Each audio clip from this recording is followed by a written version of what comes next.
ನಾಯಕತ್ವ ಬದಲಾವಣೆ ಇಲ್ಲ ಎಂಬ ಯತೀಂದ್ರ ಹೇಳಿಕೆಗೆ ಸಚಿವೆ ಲಕ್ಷ್ಮೀ ಹೆಬ್ಬಾಳ್ಕರ್ ಕೂಡ ರಿಯಾಕ್ಟ್ ಮಾಡಿದ್ರು. ಯತೀಂದ್ರ ಹೇಳಿಕೆಗೆ ನಾನು ಪ್ರತಿಕ್ರಿಯೆ ಕೊಡಲ್ಲ, ಯಾಕಂದ್ರೆ ಅವರ ಹೇಳಿಕೆಗೆ ಅವ್ರನ್ನೇ ಪ್ರತಿಕ್ರಿಯೆ ಕೇಳಿ ಅಂತ ಅಂದ್ರು. ನಾವು ಹೈಕಮಾಂಡ್ ಹೇಳಿದ್ದನ್ನ ಕೇಳುವಂಥವ್ರು. ಪ್ರಸ್ತುತ ಸಿದ್ದರಾಮಯ್ಯ ಮುಖ್ಯಮಂತ್ರಿ ಆಗಿದ್ದಾರೆ ಅನ್ನೋದು ವಾಸ್ತವ. ಬೇರೆಯವರ ಹೇಳಿಕೆಗೆ ನಾನು ರಿಯಾಕ್ಟ್ ಮಾಡಲ್ಲ ಅಂತ ಸಚಿವೆ ಲಕ್ಷ್ಮೀ ಹೆಬ್ಬಾಳ್ಕರ್ ಸಿದ್ದರಾಮಯ್ಯ ಪುತ್ರನ ಹೇಳಿಕೆಗೆ ಪ್ರತಿಕ್ರಿಯಿಸಲು ನಿರಾಕರಿಸಿದರು.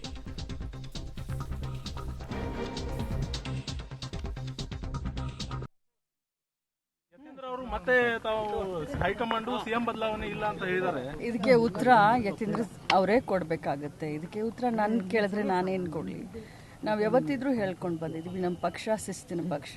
ಮುಖ್ಯಮಂತ್ರಿ ಅವ್ರು ಹೇಳಿದ್ದಾರೆ, ಉಪಮುಖ್ಯಮಂತ್ರಿ ಅವ್ರು ಹೇಳಿದ್ದಾರೆ, ಏನು ಹೈಕಮಾಂಡ್ ನಿರ್ಧಾರ ಮಾಡುತ್ತೆ ಅಂತ. ಒಮ್ಮೆ ಎಲ್ಲ 100 ಬಾರಿ ತಮಗೆಲ್ಲ ಹೇಳಿದ್ದಾರೆ. ಇದಾದ್ಮೇಲೆ ಇನ್ನು ಯತೀಂದ್ರ ಅವ್ರು ಹೇಳಿದ್ದಾರೆ ಅದಕ್ಕೆ ರಿಯಾಕ್ಟ್ ಮಾಡಿ ಅಂತಂದ್ರೆ ನಾನು ರಿಯಾಕ್ಟ್ ಮಾಡೋದಿಲ್ಲ, ಅಷ್ಟು ದೊಡ್ಡವಳು ನಾನಲ್ಲ. ನೀವು ಯತೀಂದ್ರ ಅವ್ರನ್ನೇ ಹೋಗಿ ಕೇಳಿ ಅವ್ರ ಉತ್ತರ ಕೊಡ್ತಾರೆ. ಯಾಕೋ ಸಿಎಂ ಸಿದ್ದರಾಮಯ್ಯ ಅವರು ಕೂಡ ಈ ವಿಚಾರದಲ್ಲಿ ಮೌನ ವಹಿಸಿದ್ದಾರೆ. ಅವ್ರ ಪುತ್ರನೇ ಈ ರೀತಿ ಹೇಳಿಕೆ ಕೊಟ್ಟರು ಕೂಡ ಅವರು ಮೌನವಾಗೇ ಇದ್ದಾರೆ. ನೋಡಿ, ಅವರು ಒಂದು ಗಾಂಭೀರ್ಯದಲ್ಲಿ ಇದ್ದಾರೆ.